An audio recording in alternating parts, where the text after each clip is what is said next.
Lebanon से Israel पर रॉकेटों से हमला, यहूदी बस्ती में आग भड़क उठी, 2 शहरी जख्मी। पिछले 10 मिनट में लेबनान ने इसराइल पर 100 रॉकेट फायर कर दिए। आज मैं बात करना चाहता हूं पाकिस्तान के आर्मी चीफ हाफिज कुरान जनरल आसिफ मुनीर साहब से। आप हमसे ज्यादा बेहतर जानते हैं कि इस वक्त पर हमारे फलस्तीनी बहन भाइयों का क्या हाल है। वो पुकारती हैं कि क्या अब कोई सलाउद्दीन अय्यूबी नहीं आएगा, क्या अब कोई नूरुद्दीन जंगी नहीं आएगा। आप पाकिस्तान के आर्मी चीफ हैं। अल्हम्दुलिल्लाह हमने जितने भी मिसाइल्स बनाए वो इन काफरों के लिए बनाए। जिस कुत्ते का बस उठता है वो मुसलमानों पे जुल्म सितम मचाना शुरू कर देता है और कोई बोलने वाला नहीं है।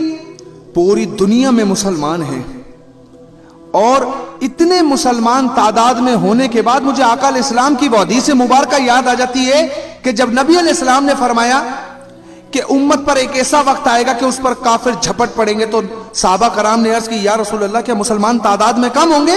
तो नबी अलैहिस्सलाम ने फरमाया, नहीं, बहुत ज्यादा होंगे, लेकिन वो समंदर पर झाग की तरह होंगे, क्योंकि उन पर वहन गालिब आ जाएगा, मौत का डर और दुनिया की चाहत उन पर गालिब आ जाएगी।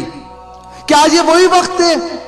आज हमारी माएं बहनें हमें पुकार रही हैं। हज्जाज बिन यूसुफ का जालिम तरीन बादशाह था, एक बेटी ने उसे खत लिखा था कि अल मदद अल हज्जाज अल मदद। वो जालिम तरीन बादशाह जिसने खाना काबा में पथराव कर दिया था, उसने लब्बैक कह दिया। तो हमारे दिलों पर कौन सी गर्दे सी? ये मिसाइल हमने किस लिए बनाए? शादियों में चलाने के लिए तो नहीं बनाए ना, कि ये काफिर, ये 40 लाख यहूदी इतने ताकतवर है। इन्हें ताकतवर हमने, हमारी बुज़दिली ने किया है, क्योंकि हम ये कहते हैं कि इस्लाम अमन का दर्स देता है। तो मुझे बताओ ना कि इस्लाम जहाद का दर्स कब देता है? वो कौन सा लम्हा है जहां जहाद मुसलमानों पर फर्ज हो जाता है? आज अपनी कमजोरी छुपाने के लिए एक टाइटल लगा लिया गया, इस्लाम अमन का दर्स देता है। चाहे हमारे बच्चों को कोड़े मारे जाएं, हमारी बहनों के सरों से दुपट्टे खींचे जाएं, हमारे बूढ़ों के मुंह पर जूते रखे जाएं, उन पर गने तानी जाए, फिर भी मुसलमान ये कहे नहीं जी इस्लाम अमन का दर्ज देता है। तो कोई मेरे जैसे एक शख्स को ये भी तो समझाए कि इस्लाम जहाद का दर्ज कब देता है। हज़रत सलाउद्दीन अय्यूबी ने कहा था, मुझे नहीं पता कि इस्लाम किस तरह फैला, लेकिन मैं ये जानता हूं कि इस्लाम का दिफा आखिर तक तलवार पर ही होगा। इतनी बड़ी हस्तियां इतनी बड़ी बातें कर गई, लेकिन आज का मुसलमान ये कहता है कि इस्लाम अमन का दर्ज देता है। सब कुछ तो लुट गया, कश्मीर, फलस्तीन, यमन, शाम, बर्मा, बच्चों के कबाब बना के खा लिए गए। अगर किसी गोरे का कुत्ता भी मर जाए तो यूं आवाज उठा लेता उसके खिलाफ कि इंसानियत की खिलाफ वर्जी की गई है। मुसलमान का खून इतना सस्ता है, मुसलमान के लिए कोई बोलने वाला नहीं है। क्या हर एक शख्स अपने अपने खित्तों में बैठकर, अपने अपने मुल्कों में बैठकर अपने मुल्क की हिफाजत करेगा तो बरोज़े क़यामत वो अल्लाह को क्या जवाब देगा? कब्र में रसूल अल्लाह ने मिलना है। अगर रसूल अल्लाह ने आपसे पूछा कि बता मेरी उम्मत पे खड़ा वक्त था, तो क्यों नहीं खड़ा हुआ? तो क्या सिर्फ ये कहकर खामोश हो जाएगा कि वो मेरी सरहद नहीं थी? जिसका बस चलता है वो मुसलमानों को मारता है। मुसलमान का खून इतना सस्ता है, जिसका बस चलता है वो मुसलमान की बेटी की चादर खींचता है।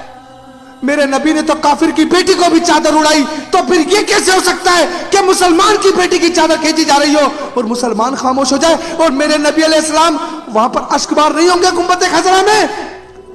आफिया सिद्दीकी को ले गए, हम कुछ ना कर सके, मुसलमानों के कबाब बना लिए, हम कुछ ना कर सके। तो मुझे बताओ ना कि हमने कब कुछ करना है? अगर गैरत खाकर अपने जिस्म का हिस्सा समझकर लेबनान की तरह हमने भी एक कदम उठाया होता तो शायद आज हमारा सर फख्र से बुलंद होता। लेकिन ना हम कश्मीर के लिए कुछ कर सके, ना हम बर्मा के लिए कुछ कर सके, और ना ही आज हम फलस्तीन बैतुल मुकद्दस के लिए कुछ कर पा रहे।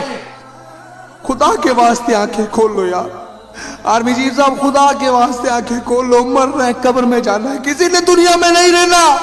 दिल फटता है जब अपनी उन माँ बहनों को देखते हैं, क्योंकि फलस्तीन की माँ बुज़दिल नहीं जनती, फलस्तीन की माँ बहादुर जनती है। वो दिलेरी से लड़ रहे हैं, उन्हें जरूरत है तो आज मुसलमानों के एक होने की, वो हमें आवाजें दे रहे हैं। खुदा कोई स्टेप जरूर ले। बस मैं यही कहना चाहता हूं कि इस चीज का जवाब सख्ती से दिया जाए। अस्सलाम वालेकुम वरहमतुल्लाहि वबरकातुहू।